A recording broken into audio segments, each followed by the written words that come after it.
Panorama group, जो सोचता है वो करता है।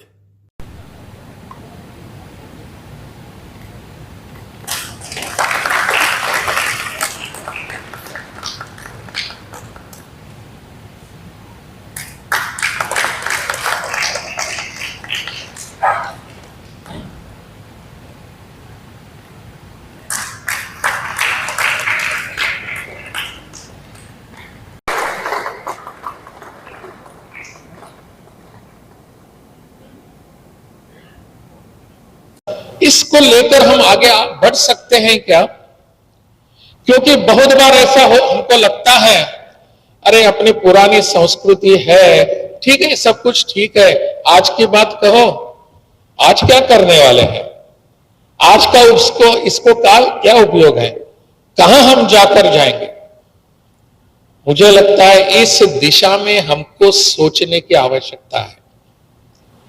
हमारे गुरु जो होते हैं और हमारे शिष्य हैं, आज की परिभाषा में चाहे उसको हम टीचर कहें, प्रोफेसर कहें और दूसरे को हम स्टूडेंट कहें, पता नहीं ये दोनों शब्द पर्याप्त मात्रा में इन विषयों का वर्णन करते हैं या नहीं, परंतु सामान्य भाषा में, साधारण भाषा में हम इसको, ये हमारे टीचर हैं, ये हमारे स्टूडेंट्स हैं।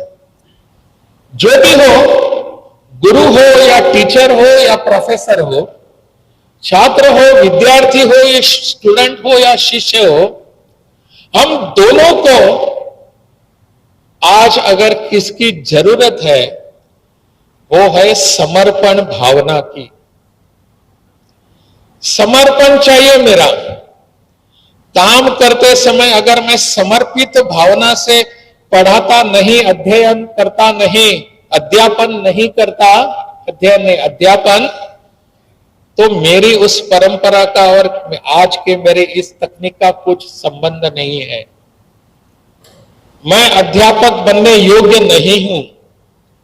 समर्पित भावना से वहां जाकर मैं विद्यार्थियों के सामने खड़ा रहकर जब पढ़ाता हूं, तब जाकर लगता है कि मेरे मन में इस पूरे समाज के बारे में कुछ बात है, कुछ कृतज्ञता है, कुछ विशेष बात है।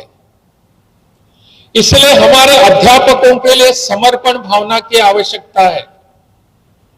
वैसे ही हमारे छात्र जो आते हैं, शिष्य जो आते हैं या विद्यार्थी आते हैं, उनके मन में भी समर्पण भावना की आवश्यकता है।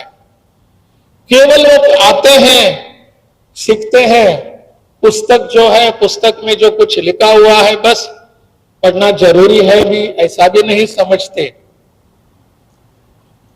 अगर ऐसा है तो समर्पित भावना से अध्यापन करने वाला, सिखाने वाला वहां जो व्यक्ति है, गुरु है, वो क्या कर पाएंगे? बातें होती है किसी का वचन सब प्रमाण मानने के लिए। वक्तृ श्रोत्र प्रसक्ति नाम यदाप्ति अनुकूलता, बहुत महत्वपूर्ण विचार है, हमारे शास्त्रों में किया गया है। किसी का वचन प्रमाण मानना, गुरु का वचन प्रमाण मानने के लिए हमारे वचन, आजकल हम कहते हैं कि कौन सुनता है हमें, कौन सुनता है? यदि कौन सुनता है ऐसा भाव हमारे मन में आ रहा है तो हम ही उसके लिए कारण है, ये कारण नहीं। हम ही, मैं खुद उसके लिए कारण हूं, ना कि जो सुनने वाला है वो सुनने के लिए तैयार है, लेकिन वो सुनने जैसा मैं नहीं कर रहा हूं, इसलिए सुन नहीं रहा। तो इसलिए सुनने के लिए क्या करना होगा? हमारे शास्त्रों में विचार कर लिया तो बच्चे यदि सुनते हैं तो केवल श्रवण मात्र नहीं होता है, वो देखते भी हैं। जब देखते हैं, देखकर सुनते हैं, विचार करते हुए सुनते हैं। ऐसा नहीं होता है कि केवल हमारे जो शब्द बोला तो सत्यम वद, सत्य बोलो, उससे कुछ नहीं होने वाला है। वो देखता रहता है कि सत्य बोल रहा है कि नहीं बोल रहा है। यदि सत्य बोलता, जो बोल रहा है और सत्य बोल रहा है, उनको सत्य बोलो ऐसा बोलने का भी जरूरत नहीं है, क्योंकि वचन प्रमाण होने के लिए वक्ता का योग्यता जितना होना चाहिए, बोलने वाले की योग्यता। मान के चलिए मुझे किसी एक लॉ के विषय में मुझे संदेह आ गया, तो मैं लॉ एक्सपर्ट के सामने जाता हूं, एक एडवोकेट के पास जाता हूं, या तो किसी लॉ के एक्सपर्ट के पास जाता हूं, तो उनसे पूछता हूं इसका इंटरप्रिटेशन क्या है। क्योंकि वक्ता जानता है, लेकिन जानने मात्र से हम नहीं जानते हैं। देख लीजिए, जो जिसको ही हम जानते हैं कि जानता है, इतना मात्र से उनमें हम विश्वास नहीं करते हैं। ये भी सोचते हैं कि ठीक बोलता है कि नहीं बोलता है, मतलब जो एक्सपर्टाइज है उसको पूछे ठीक से बोलता है नहीं बोलता है, वो भी देखते हैं। तो इसको केवल ज्ञान पर्याप्त नहीं होता है, वक्त श्रोत्र प्रसक्ति नाम।